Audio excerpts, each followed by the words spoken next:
Joey's answer to this? Spend more money. In 1934... When you guys get into credit card debt in the future, just open up another credit card and use that credit card to pay off the other credit card. And when that one needs to get paid, open up a third credit card and thank Kritur for all the details you could ever want about success. Hey, hi, hello, everybody, and welcome back. We've got some more reaction content here for you today, and this time, we just finished Bendy and the Ink Machine, so of course, you know the drill around here. We've got some lore to watch. We got to check out exactly what was going on, because I read through a lot of the tapes. I kind of was talking to Chad a lot. Let's kind of space down on some of these areas here, and overall, I missed out on way too much that I was supposed to not miss out on. So here we are, reacting once more to Super Horror Bro. We've got Chad up above us to learn together, and let's watch some lore. Let's hop on in. Let's check it out now. Here, and in today's video, we take a detailed look at the entire Bendy and the Ink Machine timeline, which has recently been made far clearer by the launch of the new Joey Drew Studios Employee Handbook. I see now that a lot of games, horror games especially, do like handbook stuff or like books in general.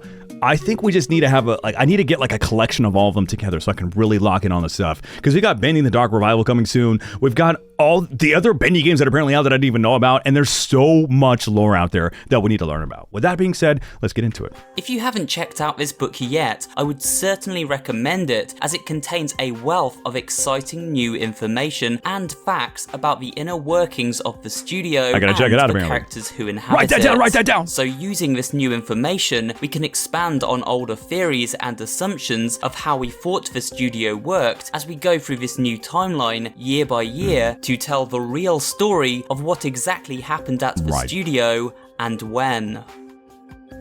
Our story begins in 1929, when two ambitious dreamers, Joey Drew and his friend Henry Stein, partnered to open an animation studio of their own. And this is like, people are probably gonna try and crucify me for this. I'm sorry, or like throw their pitchforks at me, set me on fire.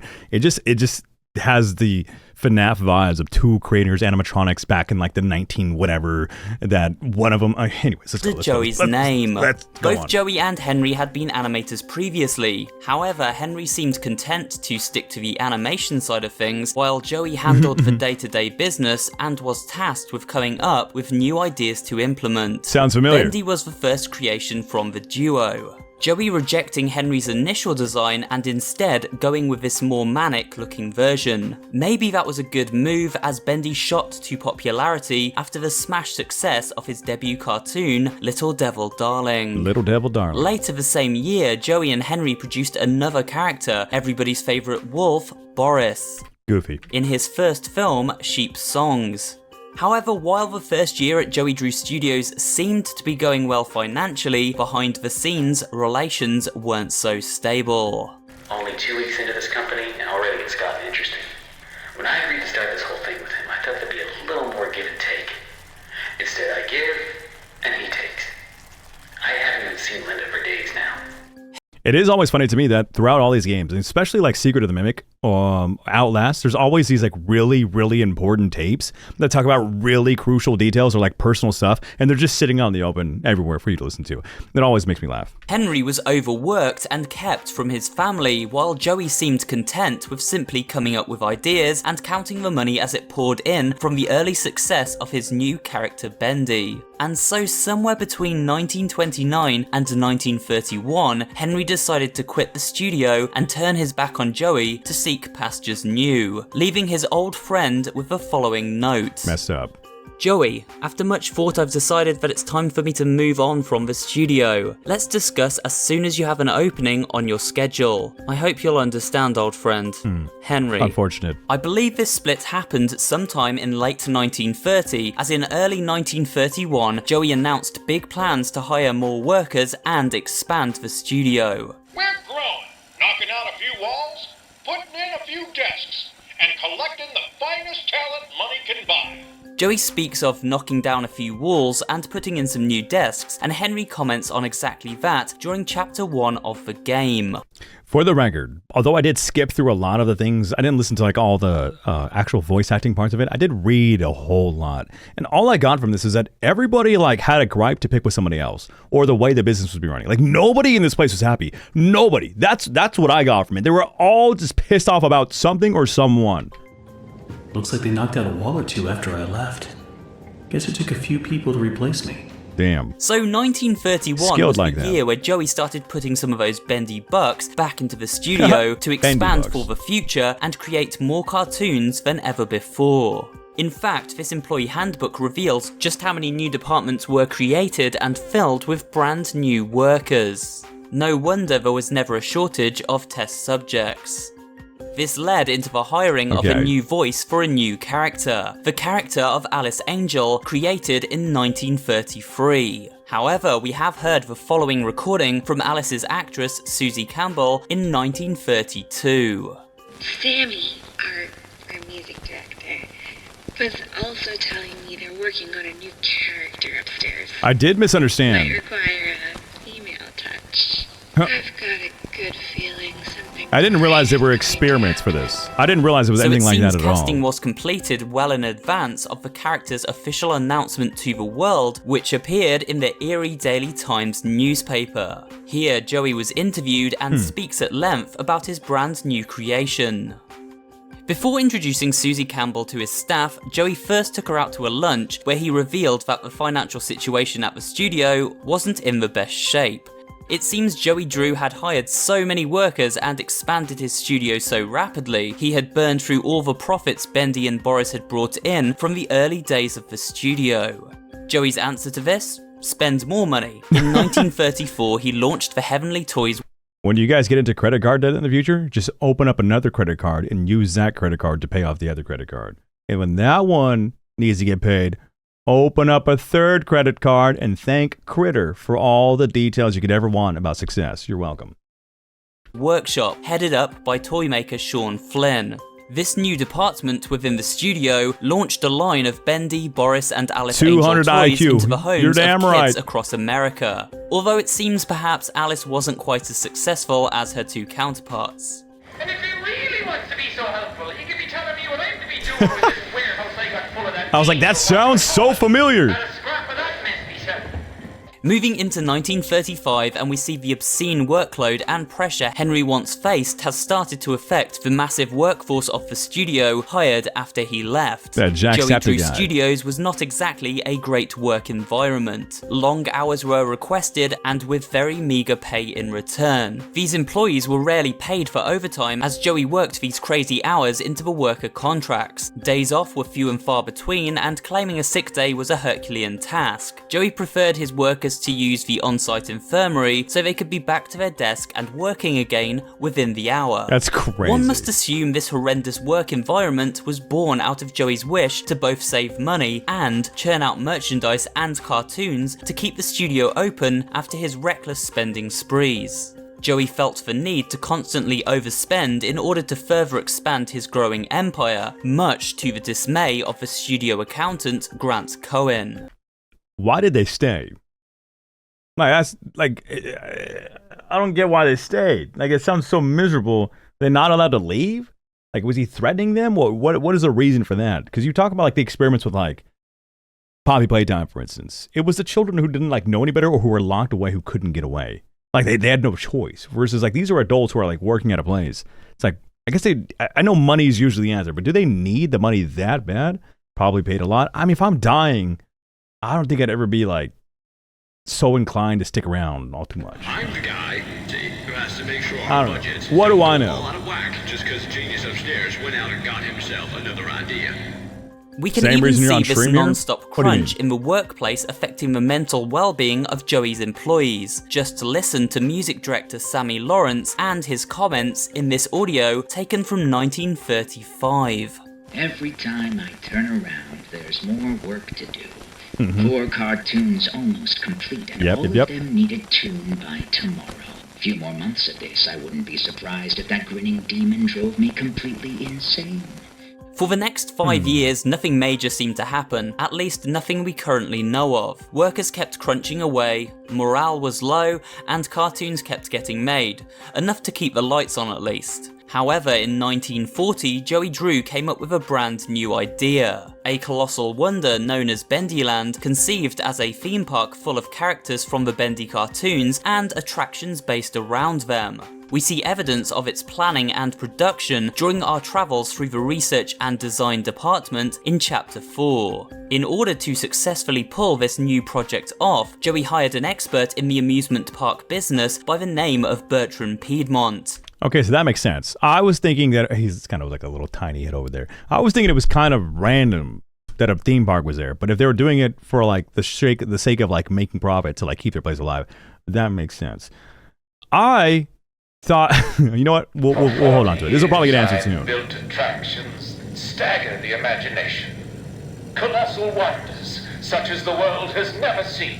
As you can tell, the two creators both had enormous egos, and these clashed frequently, causing a pretty toxic relationship to form between them. Another employee Joey managed to frustrate with his unsympathetic and condescending attitude.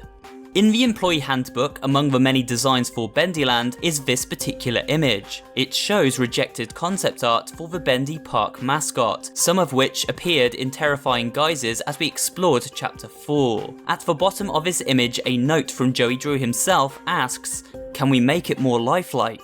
This is important as it seems to signal a turning point in Joey's mind, a moment where he turned his attention from simply creating a park based around his cartoons to the idea of actually bringing those characters to life. And to do this, he required a machine capable of such a task. Enter the ink machine. While we lack a firm date for the inception of the ink machine, I'd wager it was first built in 1942. Okay, so then obviously what's going to happen is he wants to bring his cartoons to life so that he can have this wonderful attraction that brings in buku bucks, which involves testing or using people as like, I guess, what was it, like a host body to cover them with ink, maybe? I don't know. That's got to be what it is. I mean, I know he's going to tell us, but I like to think out loud before we get to those parts. This is because we know Thomas Connor started working at the studio in 1943, where he was tasked with the installation of the ink machine, a machine likely conceived and built the year prior, and it sounded like quite the job. So we're looking at quite the job here. Walls come out, pipes go in, dang walls go back in again. It's like banging your head on a rock over and over and over. Yep, I know that feeling. To build and install the ink machine, Joey Drew partnered with the Gent Corporation, an organisation we learn a fair bit about in this new book. Apparently Gent were cheap to hire and had devised a contraption which could pump out ink capable of creating pretty much any object from a template. This contraption was known as the ink maker machine, the little devices we see all over the studio, and these were installed to provide workers with useful tools at a low cost. Simply crank the handle and as if by magic the ink within could create a wrench from a glob of that jet black liquid. Pretty neat. So it was only natural the ink machine would come next, a device of a much bigger scale, which Joey secretly planned to use to bring his cartoons into reality. Okay. We learn that as well as working on the maintenance and installation of the ink machine, Thomas Connor was also involved in the top secret experiments Joey carried out in the years thereafter. In this recording from 1943 by studio lyricist Jack Fain, Connor is spotted speaking with Joey in the depths of the maintenance tunnels. Speaking of which, I saw Mr. Drew the other day. He was meeting with that Connor fellow holding some papers. Are all the games in order? I know like FNAF 1, FNAF 2, like they're all thrown out of order. Like Secret of the Mimic is like the first one. Like is everything in, are the games in order for this? Like it's Bendy and then it's actually in chronological order? Why they want to yes, okay. Here is beyond me. Something stinks. And we know from his recording in Chapter 5 that Thomas Connor was well aware of the secret creation of Bendy 2. It seems he reported directly to Mr. Drew and Gent head office and knew far more than most other workers at the studio. With the ink machine now installed, we move into the year 1944, where all of these changes to the studio and investments Joey had been making into future endeavours started to take their toll on the company's books. Too much money was going out and not enough coming in, as Grant Cohen recalls here in this note to Mr. Drew. Mr. Drew, I really do need to speak with you as soon as possible. Like I said in my last note, we're running $48,128 short this quarter. Just 48 grand short, guys. No big deal. We won't be able to cover our taxes. I'm fielding daily calls from the IRS looking for our payments. There's not enough money in the accounts right now to cover everything, even if I move some funds around and fudge the numbers. I've also received several sizable bills from Gent, which I'll need to account for, besides the Bendy Land payments, which we won't be able to make again this month. Can you please have your girl called down to me when you're next available? The employee handbook even reveals how workers were not being paid on time, and Grant told them to hold tight while they waited for their delayed paychecks. All the while, Joey stayed in the secrecy of his research department, working on ink machine experimentation in his bid to create a living cartoon. This brings us to 1946, where a scandalous newspaper article was printed revealing many workers had quit Joey Drew Studios and were now sharing their horror stories with the press. See, now that the money can't roll in, right? We said the money, they were probably getting paid a lot earlier, so that's why they were sticking around. Now that the money's not flowing, you would assume everybody would just leave, right? No? That's what I'm thinking. Stories of low pay, financial woes, and poor work conditions, all of which Joey denied outright. Joey stated to the press, "Reports of barricaded offices, employees locked in workspaces, and malfunction."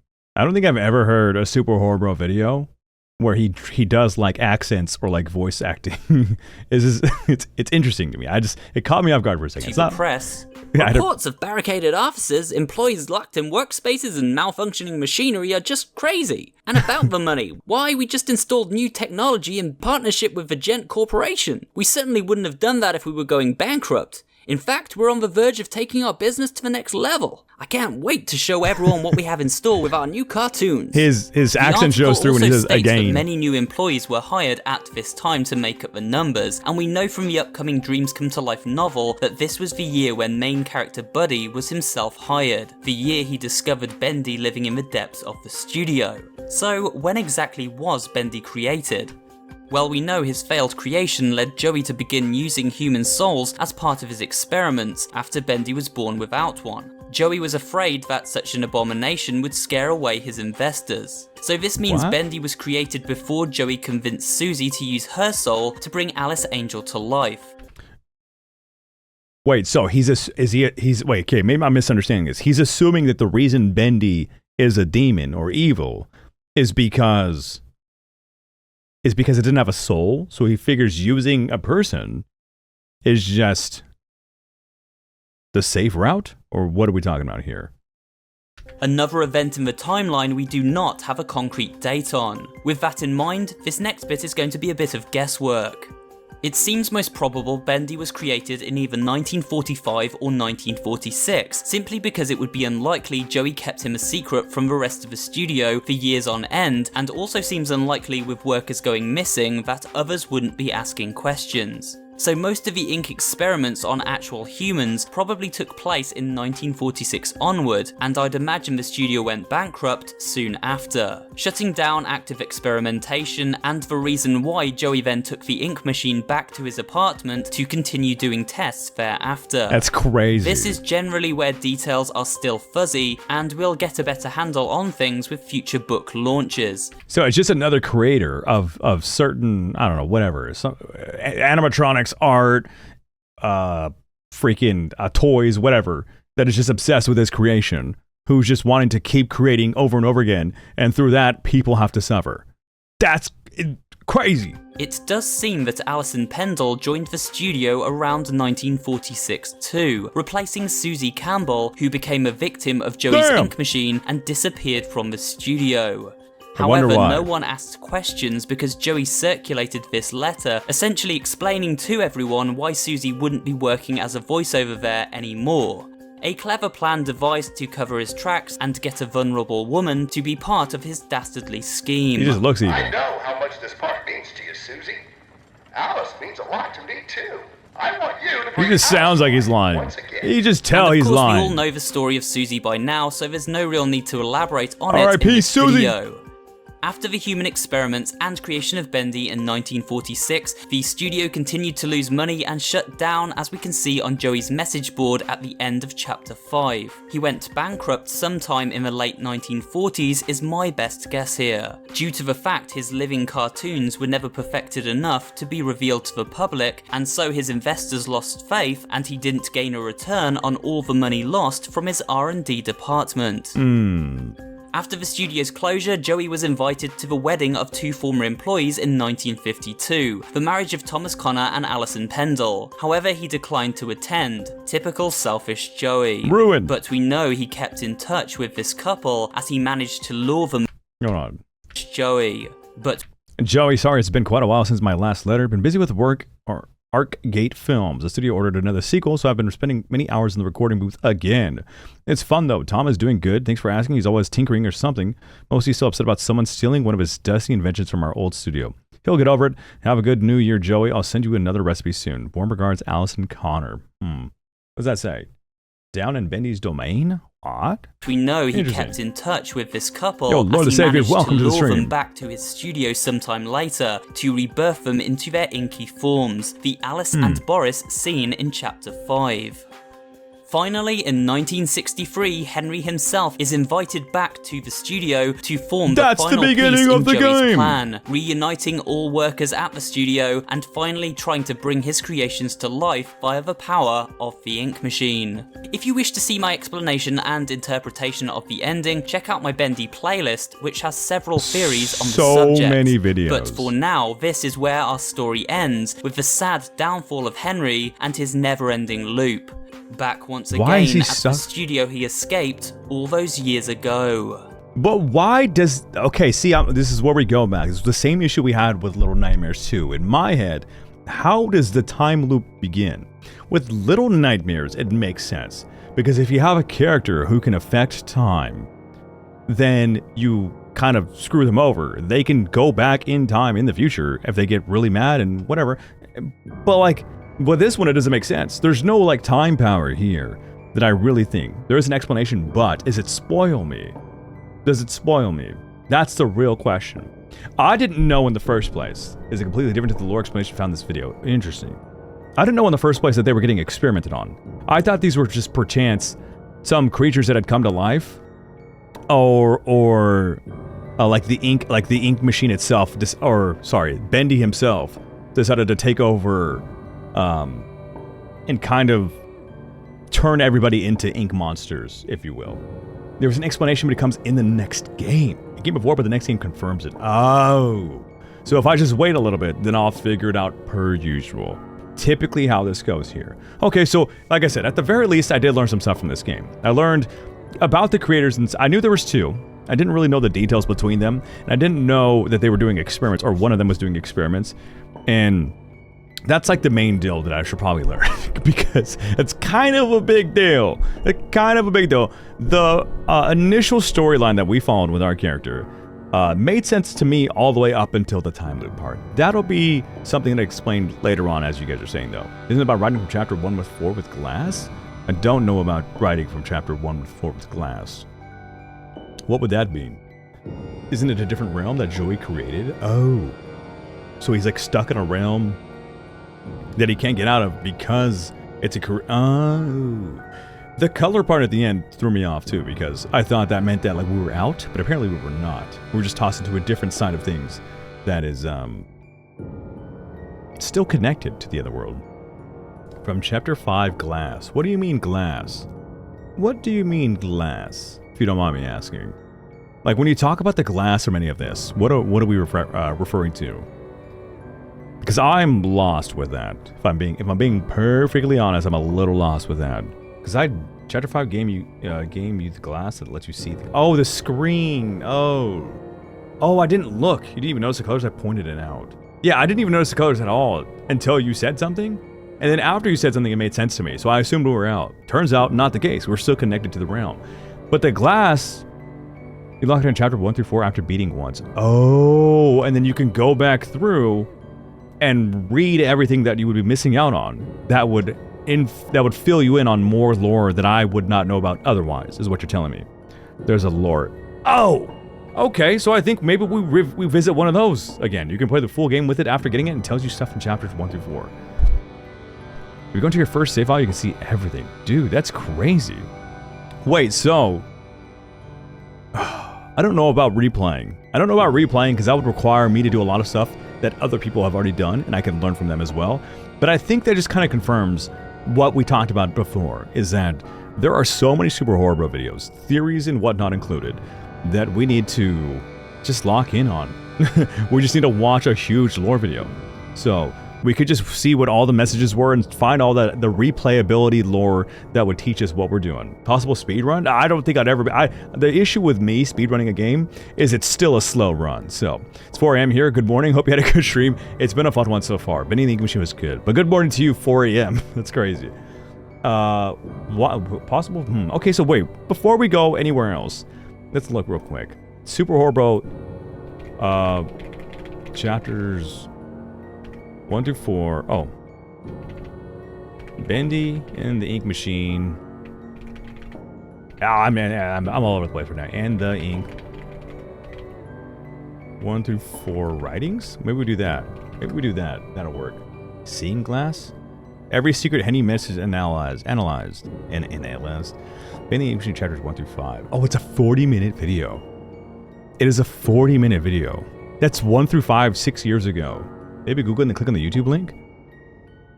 It's a 40-minute video though, Chad. Bendy and the Dark Revival. There's a story explained for that 2 years ago. That's good. So we could watch that as well. All updates and changes. Bendy is born. Bendy and the Ink Machine revisited. Okay, you can skip the chapter 5 part. Well, if he's explaining the chapter 5 stuff, then that would be something I'd want to know anyways.